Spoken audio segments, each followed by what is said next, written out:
I tried opening the door, I opened it, and then they were giving him CPR. तभी देख के मैं समझ गया, and then mama also started crying.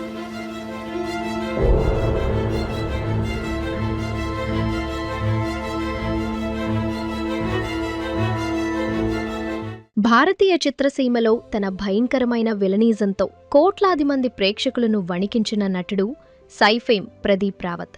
ఇటీవల క్యాన్సర్ మహమ్మారితో పోరాడుతూ కన్నుమూశారనే వార్త వినగానే ప్రదీప్ రావత్ అభిమానులు తీవ్ర దిగ్భ్రాంతికి గురయ్యారు.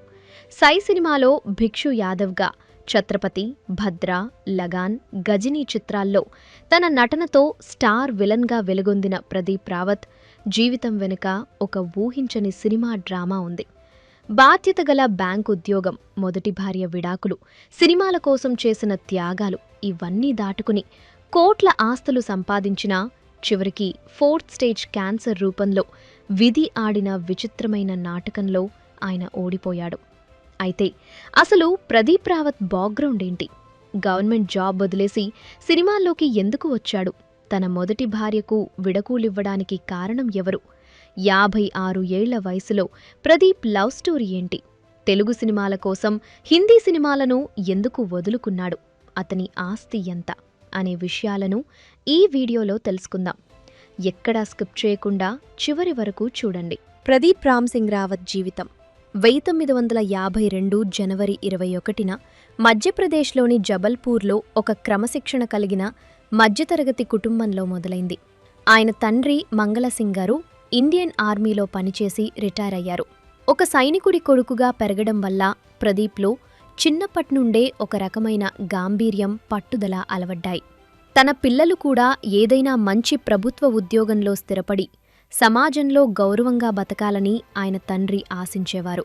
అందుకే ప్రదీప్ని హిమాచల్ ప్రదేశ్లోని సిమ్లాలో ఉన్న ఒక మిలిటరీ స్కూల్లో చేర్పించి చదివించారు. డిగ్రీ పూర్తి కాగానే బాధ్యతగల కొడుకుగా తన తండ్రి కలను నెరవేరుస్తూ జబల్పూర్లోని ఒక బ్యాంకులో ప్రభుత్వ ఉద్యోగాన్ని సంపాదించారు ప్రదీప్. ఒకవైపు స్థిరమైన ఉద్యోగం, మరోవైపు ప్రేమించిన అమ్మాయితోడు జీవితం ఎంతో సాఫీగా సాగిపోతుంది అనుకుంటున్న సమయంలో కావేరి తన చదువును మధ్యలోనే ఆపేసి మోడలింగ్ రంగంలో రాణించాలని నిర్ణయించుకుంది. ఆమె పూణే వెళ్లిపోవడంతో వారిద్దరి మధ్య దూరం పెరిగింది. కొంతకాలం తర్వాత పనిమీద పూణే వెళ్లిన ప్రదీప్ అక్కడ కావేరినిరిని కలిసినప్పుడు ఆమె మళ్లీ తన మనసు గెలుచుకుంది.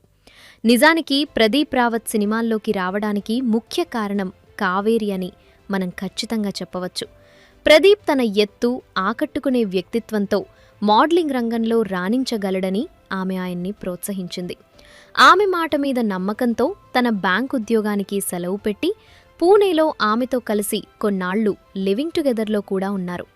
కానీ ఆ సమయంలో మోడలింగ్లో ఆయనకు పెద్దగా అవకాశాలు రాలేదు. దీంతో విసుగు చెంది తిరిగి తన బ్యాంక్ ఉద్యోగంలో చేరిపోయారు ప్రదీప్. కొద్ది రోజులకే ప్రదీప్ మరియు కావేరి వివాహం చేసుకున్నారు. వీరికొక బాబు కూడా జన్మించాడు. అంతా బాగుంది అనుకుంటున్న తరుణంలో ప్రదీప్లో మళ్లీ నటన పట్ల ఆసక్తి పెరిగింది. ఈసారి ఎలాగైనా సినీ పరిశ్రమలో తన అదృష్టాన్ని పరీక్షించుకోవాలని గట్టిగా నిర్ణయించుకున్నారు. కానీ ఈ నిర్ణయాన్ని కావేరి తీవ్రంగా వ్యతిరేకించింది. ఒక స్థిరమైన బ్యాంక్ ఉద్యోగాన్ని వదులుకుని అనిశ్చితితో కూడిన సినిమా రంగానికి వెళ్లడం ఆమెకు ఏమాత్రం ఇష్టం లేదు. చివరికి ప్రదీప్ ఆమెను ఒప్పించి కేవలం 1 ఏడాది మాత్రమే గడువు అడిగారు. ఒకవేళ ఆ ఏడాదిలోగా తనకు సరైన అవకాశాలు రాకపోతే మళ్లీ బ్యాంక్ ఉద్యోగానికి తిరిగి వస్తానని మాట ఇచ్చి ముంబై చేరుకున్నారు. కానీ ముంబైలో ఆయనకు ఎదురైన పరిస్థితులు చాలా కఠినంగా ఉన్నాయి.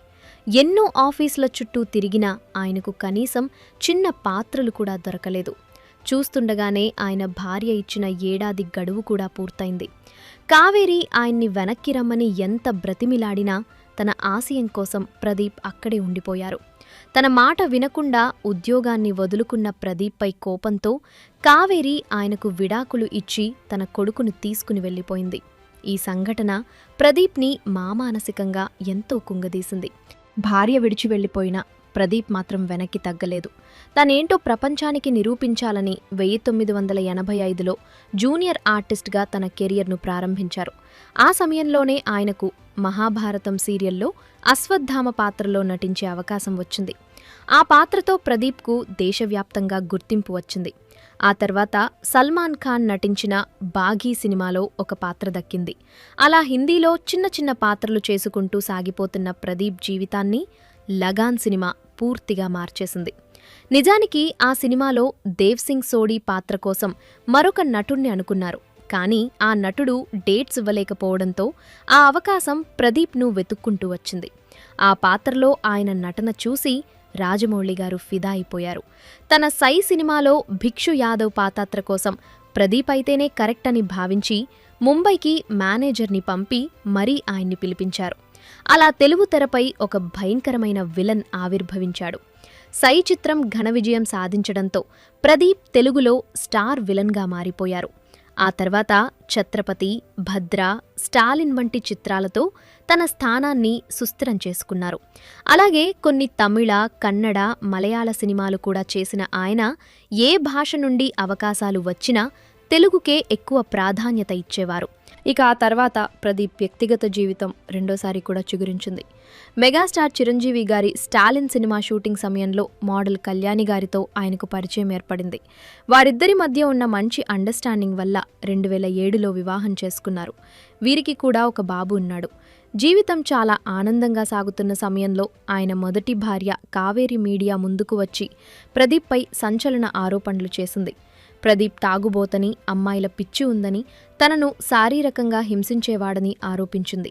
అయితే ఈ వార్తలపై ప్రదీప్ ఎప్పుడూ మౌనంగానే ఉన్నారు.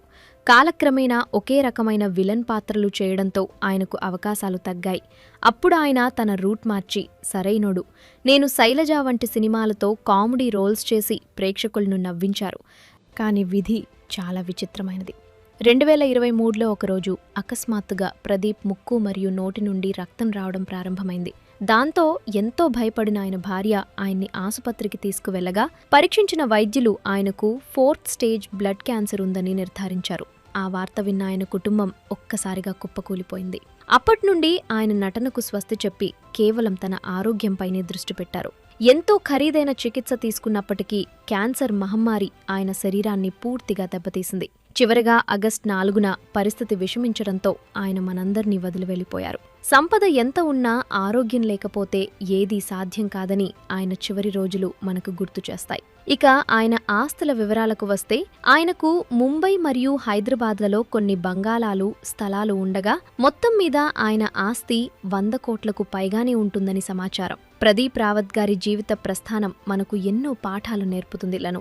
ఒక సామాన్య బ్యాంక్ ఉద్యోగినోగి నుండి స్టార్ విలన్గా ఎదగడం వెనుక ఎన్నో ఏళ్ల నిరీక్షణ, కష్టం మరియు త్యాగం ఉన్నాయి. ఆయన కేవలం ఒక నటుడిగానే కాకుండా తన కల కోసం దేనికైనా సిద్ధపడే ఒక పోరాట యోధుడిగా మన గుర్తుండిపోతారు.